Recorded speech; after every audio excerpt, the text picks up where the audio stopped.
Bonjour les enfants, j'espère que vous allez bien. Je vous envoie cette vidéo depuis chez moi parce qu'en ce moment on n'a pas l'occasion de se retrouver au caté et je trouve ça un peu triste. Alors on a quand même l'occasion de vous partager des choses pour le caté. J'espère que vos parents vous ont bien expliqué, on leur a envoyé des mails et puis avec beaucoup d'entre vous, pas tous mais beaucoup, on s'est retrouvés pour une conférence téléphonique, c'est-à-dire qu'on s'est tous eu au téléphone en même temps pour faire une petite rencontre de caté. Mais comme tout le monde n'a pas pu être là, je vous propose une vidéo où je vous explique un petit peu ce qu'on s'est dit au téléphone et puis pour faire un petit peu la synthèse de ces dernières rencontres de catéchisme pour que vous puissiez, chacun chez soi, aussi continuer à grandir avec Jésus, continuer à progresser avec lui, à avancer jusque vers lui. Vous vous souvenez, ces dernières semaines, le thème du catéchisme, c'était autour de la Bible.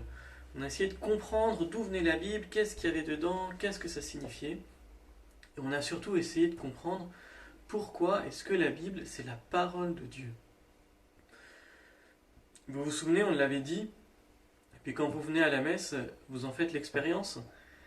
À la fin de chaque lecture de la Bible à la messe, on dit « acclamons la parole de Dieu ». On ne dit pas « acclamons la Bible », on dit « acclamons la parole de Dieu ». Parce que ce qu'il y a dans la Bible, c'est Dieu qui s'adresse à nous. Ça, c'est un peu fort, ça. Ça, c'est grand. Ça, c'est magnifique. Dieu s'adresse à nous, ça ne veut pas dire que chaque mot de la Bible, c'est Dieu qui nous dicte quelque chose. C'est plus compliqué, plus complexe que ça. C'est-à-dire qu'à travers tout ce qu'il y a dans la Bible, Dieu nous dit quelque chose et il s'adresse à la fois à notre intelligence et à notre cœur. Je vous donne un exemple. Essayez de faire l'exercice à la maison.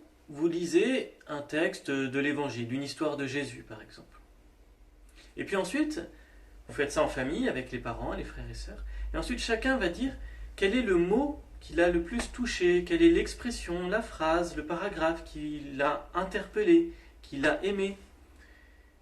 Ça ne va pas être le même pour tout le monde. Et bien en fait, à travers ce qui nous a touchés, Dieu nous parle.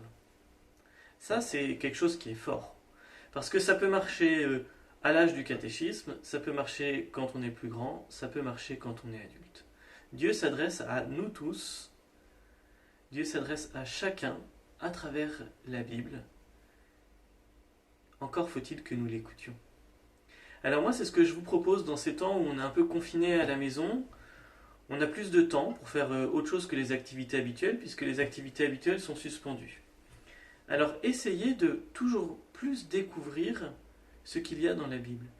Demandez à vos parents, par exemple, de vous lire des petits textes, des petites histoires de la Bible, de vous montrer des vidéos, des dessins animés, des films. Il y en a plein qui sont faits et qui sont sur Internet. On va essayer de leur donner des liens. Regardez ça et puis essayez de voir ce qui vous plaît dans ces histoires-là. Essayez de voir ce que vous avez envie de retenir. Et vous verrez, il y a là un bel enseignement parce que Dieu s'adressera à vous et il vous adressera un beau message.